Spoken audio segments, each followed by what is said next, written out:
Yes, webale kubanga kuoli ku Red Zone TV tugenda mu maaso n'okubanga tukuwa ekigenda mu maaso. Kamera zaffe network etusumbuwa naye at least tujja kufuba okulaba nga tukuweereza. Tuli ku Masaka Road, Robert Kyagulanyi Center mu ali mu kubanga yeeyongerayo agenda mu kibuga Masaka gyagenda okusesinkanira abamu ku bawagizi b'ekibiina ekya National Unity Platform. Bangi bapembedde ku makubo bamububirako nga bwayitawo, naye njagala kuwa moment eno nga Mathias Walukagga jukiro no ye meya wa Kyengera Town Council ye amulindidde Nsangi amulindidde Maya amulindidde Nsangi side zeyo Masaka Road ebyalo biriawo naye njagala kubanga nkakuwa Robert Kyagulanyi Center mu atuuse ku kkubo eri Masaka Road lyonna ne lijjula namungi w'omuntu. Kansooke nkuwa ebigenda maaso then nzije tubeere nga tweyongerayo naye nga njagala kuwa moment Mathias Walukagga amutegedde mu kitundu kyennyini awo ku Masaka Road n'abanga amuyimiriza n'amubongako bwe bitu bibadde. Red Zone TV kwoli bw'oba tonaba kubanga osubscribe nga kikole tubeere nga tutambula ffenna.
Honorable Nanonyarisi owe Masaka City tuja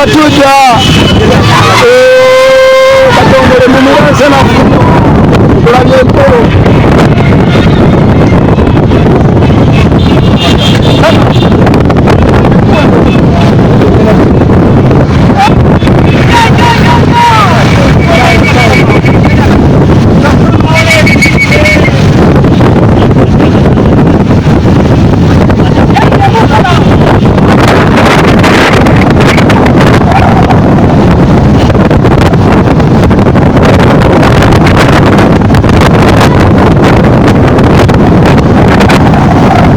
Tembera bari ko mulungi ariko akasera kano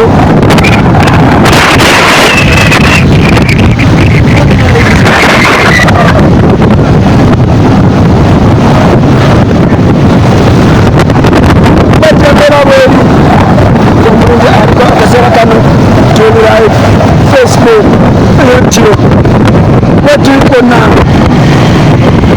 okubanga tubawere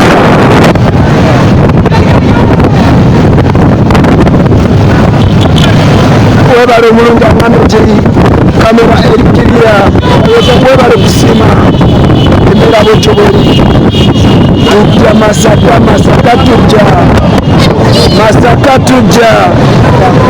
Masaka tujja wetembera bweri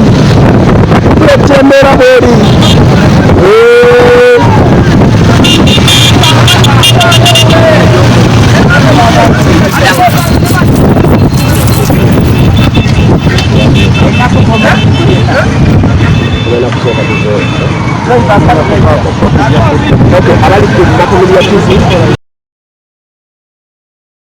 Yes, webale kubanga kwoli eyo yembeera eri ku Masaka Road. Webale kubanga okyali ku Region TV yonna gy'osinzira okubanga gy'otulabira. Network si nnungi generally naye tugenda gezaako okulaba nga tukuwa kyennyini ky'olina okubanga ofuna kasita oba nga weekuumidde ku mukutu ogwa Region TV yonna gy'osinzira okubanga gy'otulabira. Gwatanaba kubanga osubscribinga kirira wansi awo olaba ekigambo subscribe kikwateko, kwata kade aka notification obeere nga tomisinga nsonga yonna. Ekkubo okuviira ddala Busega embeera ebadde yansasagge abantu nga bataddewo embeera wabula Robert Kyagulanyi Ssentamu tetumanyi ssaawa mmeka zagenda kutuuka Masaka kubanga ffe nga Region TV buli nsonda weetuli osobola n'ogenda ku mukutu gwaffe ogwa Facebook era nayo gye tuli mu kuweererezaayo ekigenda mu maaso ku Masaka Road nga Robert Kyagulanyi Ssentamu yeeyongerayo okubeera ng'agenda mu kibuga eky'e Masaka. Weebale gwakyaliko akyatugoberera kyonna ky'okola kya mutawaana nnyo wabula gwatanaba kubanga osubscribinga kikole tubeere ng'ate tweyongerayo.